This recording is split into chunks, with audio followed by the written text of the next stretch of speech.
ஒரே நாடு ஒரே தேர்தல் திட்டம் பிரதமர் மோடியை சர்வாதிகாரியாக்க மட்டுமே பயன்படும் என முதலமைச்சர் ஸ்டாலின் குற்றச்சாட்டு. மாநிலங்களை அழிக்க பார்க்கும் இந்த நடைமுறையை இறுதி வரை எதிர்க்க வேண்டும் எனவும் திமுக சட்டப்பிரிவு மாநாட்டில் பேச்சு.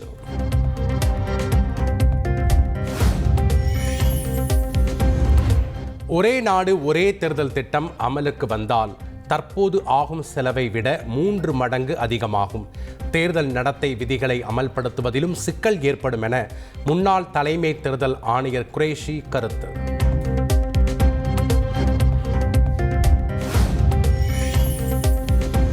ஒரே நாடு ஒரே தேர்தல் சட்டத்தை திரும்ப பெற வேண்டும். ஆளுநரை திரும்ப பெற வலியுறுத்தியும் திமுக சட்டத்துறை மாநாட்டில் தீர்மானம். இந்தியா சனாதன தேசம் என்பதற்கு காசி தமிழ் சங்கமமே சிறந்த உதாரணம் என ஆளுநர் RN ரவி பேச்சு.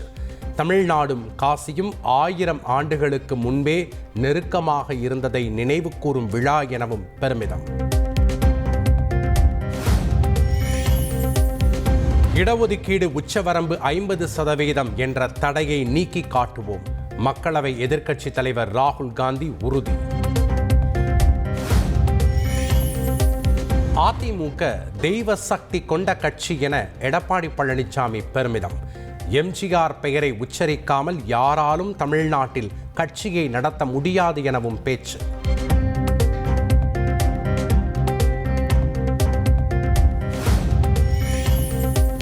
வருகிற 20ஆம் தேதியன்று பரந்தூர் செல்லும் தாவேகா தலைவர் விஜய்க்கு 2 மணி நேரம் மட்டுமே அனுமதி.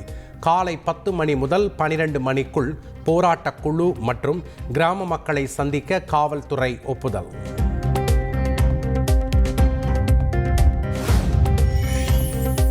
பரந்தூர் விமான நிலையம் அமையாது, அமையவும் விடமாட்டோம். நாம் தமிழர் கட்சியின் தலைமை ஒருங்கிணைப்பாளர் சீமான் திட்டவட்டம். விஜயை அழைப்பது விஜய் மீதான நம்பிக்கையா அல்லது இந்தியா கூட்டணி மீதான அவநம்பிக்கையா? காங்கிரஸ் தலைவர் செல்வ பெருந்தகைக்கு பாஜக மூத்த தலைவர் தமிழிசை கேள்வி.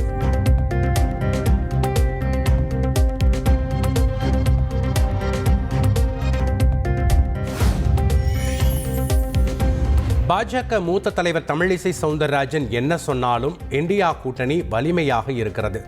விஜயை இந்தியா கூட்டணிக்கு அழைத்த விவகாரத்தில் தமிழக காங்கிரஸ் தலைவர் செல்வ பெருந்தகை மீண்டும் விளக்கம்.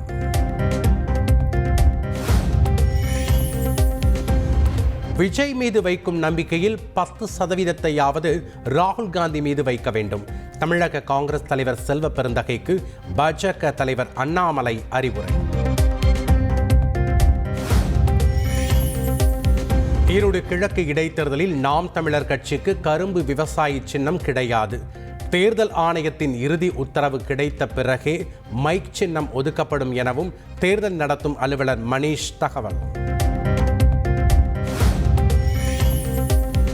ஈரோடு கிழக்கு இடைத்தேர்தலை அதிமுக புறக்கணித்த நிலையில் அதிமுக நிர்வாகி களம் இறங்கியதால் அதிர்ச்சி. மாநகர எம்ஜிஆர் இளைஞரணி துணை செயலாளர் செந்தில் முருகன் சுயேட்சையாக களம் இறங்கியுள்ளார்.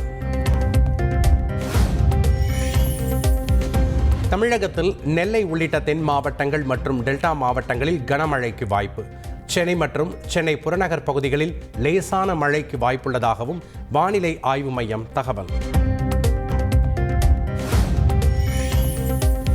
பொங்கல் பரிசு தொகுப்பை இதுவரை வாங்காதவர்கள் வருகிற 25ஆம் தேதி வரை பெற்றுக்கொள்ளலாம்.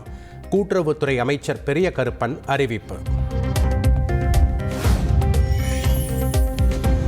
பொங்கல் முடிந்து சென்னை திரும்பும் மக்களால் போக்குவரத்து நெரிசலில் தவிக்கும் GST சாலை.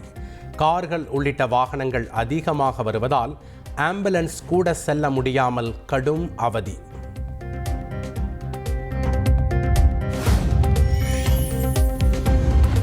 பொங்கல் முடிந்து சென்னைக்கு திரும்பும் பயணிகளால் நெல்லை ரயில் நிலையத்தில் கூட்ட நெரிசல். முன்பதிவு இல்லாத பெட்டிகளில் இருக்கை கிடைக்காமல் நின்று கொண்டே பயணம் செய்ய குவிந்த மக்கள். ஆம்னி பேருந்துகளில் பல மடங்கு கட்டணம் உயர்வால் ரயில்களில் அலைமோதிய கூட்டம்.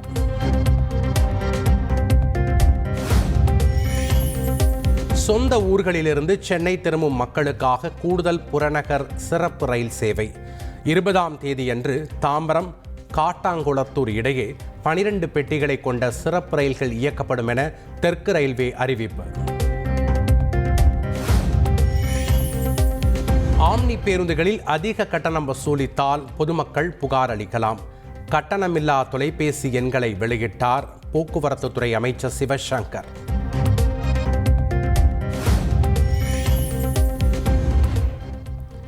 கடந்த 2 மாதங்களில் 50 கோடிக்கும் மேற்பட்ட மோசடி அழைப்புகள் முடக்கம். சைபர் டிஜிட்டல் அரெஸ்ட் என வந்தால் 1930 என்ற எண்ணுக்கு புகார் அளிக்குமாறு சைபர் கிரைம் கூடுதல் டிஜிபி சந்தீப் மிட்டல் தகவல்.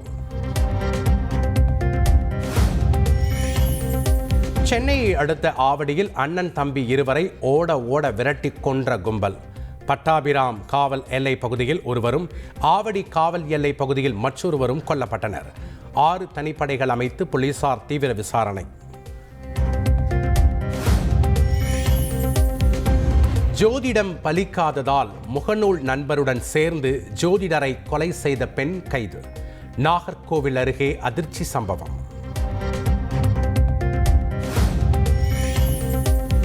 கிழக்கு கடற்கரை சாலையில் குடிபோதையில் போலீசாரை மிரட்டிய துணை நடிகர்களான இரட்டையர்கள் கைது. திருத்துறைப்பூண்டி அருகே முத்துப்பேட்டை பகுதியில் பரபரப்பு சம்பவம்.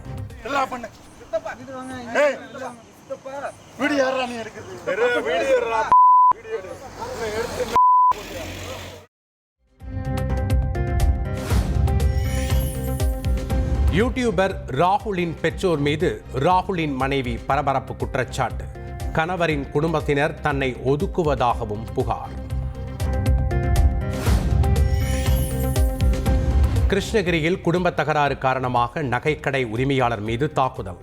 கடைக்குள் புகுந்து தாக்குதல் நடத்திய சிசிடிவி காட்சிகளால் அதிர்ச்சி.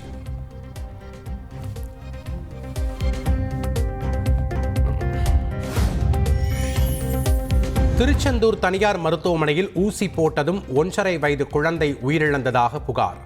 மூச்சு திணறலுக்கு ஆவி பிடித்து ஊசி போட்ட சில நிமிடங்களில் மரணமடைந்ததாக கூறி பொருட்களை அடித்து உதைத்த தந்தை.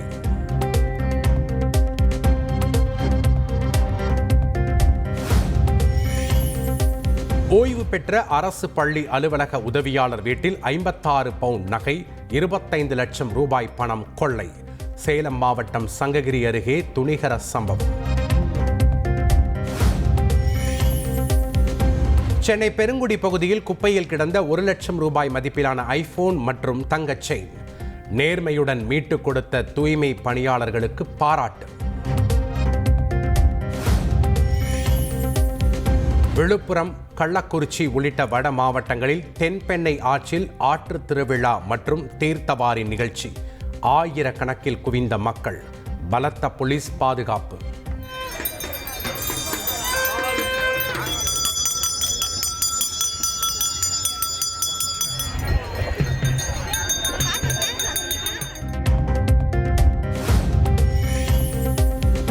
டெல்லியில் சட்டப்பேரவை தேர்தல் நடைபெறும் நிலையில் ஆம் ஆத்மி கட்சியின் தேசிய ஒருங்கிணைப்பாளர் அரவிந்த் கெஜ்ரிவால் கார் மீது தாக்குதல். கெஜ்ரிவாலை பாஜகவினர் தாக்க முயற்சி செய்ததாக ஆம் ஆத்மி கட்சியினர் குற்றச்சாட்டு. டெல்லி முதலமைச்சராக இருந்த அரவிந்த் கெஜ்ரிவாலின் வருமானம் 40% உயர்ந்தது எப்படி? டெல்லி தேர்தல் பிரச்சாரத்தில் பாஜக கேள்வி. நாட்டையே உலுக்கிய கொல்கத்தா பயிற்சி மருத்துவர் பலாத்காரம் செய்து கொலை செய்யப்பட்ட வழக்கில் சஞ்சய் ராய் குற்றவாளி. தண்டனை விவரம் வருகிற 20ஆம் தேதி அறிவிக்கப்படும் என கொல்கத்தா நீதிமன்றம் அதிரடி தீர்ப்பு. பாலியல் வழக்கில் IPS அதிகாரி உட்பட குற்றம் செய்த பலர் தப்பிவிட்டதாக சஞ்சய் ராய் குற்றச்சாட்டு. குற்றவாளியின் தரப்பு கருத்துக்களை 20ஆம் தேதி கேட்பதாக நீதிமன்றம் அறிவிப்பு. நடிகர் சைஃப் அலி கான் கத்திக்குத்து வழக்கில் சத்தீஸ்கர் மாநிலத்தில் ஆகாஷ் என்பவர் கைது. கைதான நபரை அழைத்து வருவதற்காக ராய்ப்பூருக்கு மும்பை போலீசார் விரைந்தனர். போர் நிறுத்த ஒப்பந்தம் அடிப்படையில் 737 கைதிகளை இஸ்ரேல் விடுவிக்கிறது. ஹமாஸ் தரப்பிலிருந்து 33 பிணை கைதிகள் விடுவிக்கப்படுகிறார்கள்.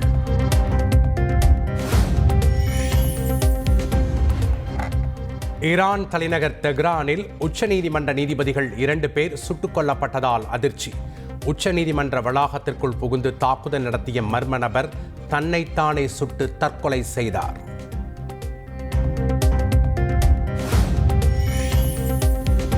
சாம்பியன்ஸ் டிராபி கிரிக்கெட் தொடருக்கான இந்திய அணியை அறிவித்தது BCCI. கேப்டன் ரோஹித் சர்மா தலைமையில் விராட் கோலி, கில், KL ராகுல், ஹர்திக் பாண்டியா, ஸ்ரேயாஸ் ஐயர் உள்ளிட்டோருக்கு இடம்.